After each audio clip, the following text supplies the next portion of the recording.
everyone, how's it going? Steph Koza here, and today I am reviewing The Autopsy of Jane Doe. This movie stars Emil Hirsch and Brian Cox and is a really amazing, thrilling horror story of sorts. It's directed by Andre Overdahl, something like that. Never heard of him. No idea what he's done.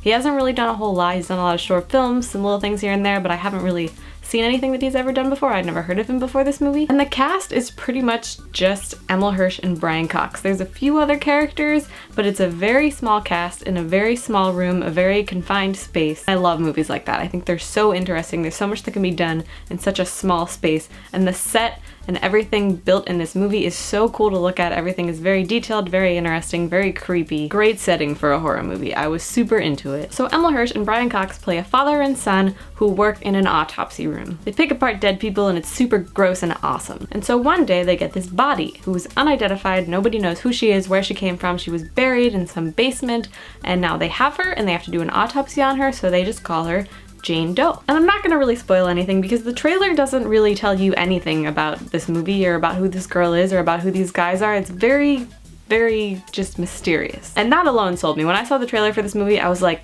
this looks awesome, this looks terrifying. I have no idea what this movie is about, except that they are in an autopsy room with this dead chick. I'm in, sign me up. So basically, they do an autopsy on this chick and then everything goes crazy, and I'm not gonna tell you why, but it's awesome. It's so awesome. This movie is so great, so thrilling. I was hooked from the beginning. I was so interested. It's shot beautifully. The characters are great. Their interactions with each other are great. There's this awesome father and son dynamic going on in the middle of all this chaos. It's very, very well done, and I especially appreciate the fact that it is completely unpredictable. I had no idea what was going to happen for anything. There's not one part of this movie where I was like, I knew that was gonna happen. I called that. And there's a solid like half-hour chunk that's just completely thrilling and completely terrifying, and everything is unexpected and you have no idea what is going to happen. Unfortunately, aside from that 30-minute period, everything outside of it is pretty average. It's still really cool, and it's still an amazingly awesome concept. I love the concept of this movie. Two guys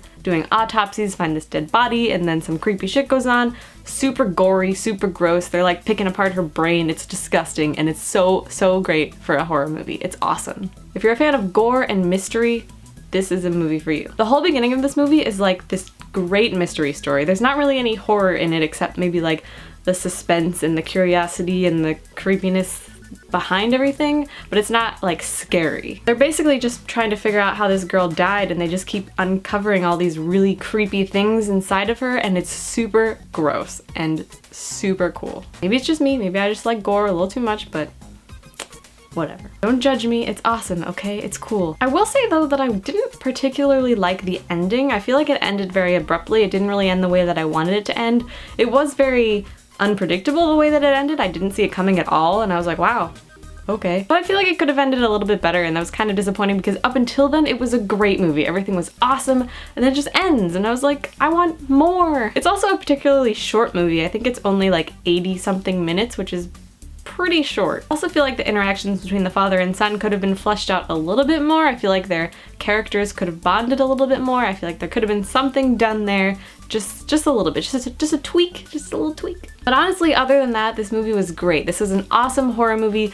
Really, I haven't seen a horror movie like this in forever. It's been a long time since I've seen a good horror movie, and this was awesome. But I think what I love most about this is the concept. The concept of this movie is remarkable. I praise whoever came up with it. The writers are so good. It's so interesting. For that alone, I would recommend this movie. It's definitely a different movie than what you've seen. It's something really cool. It's a piece of art. The way it's shot is very beautiful and interesting.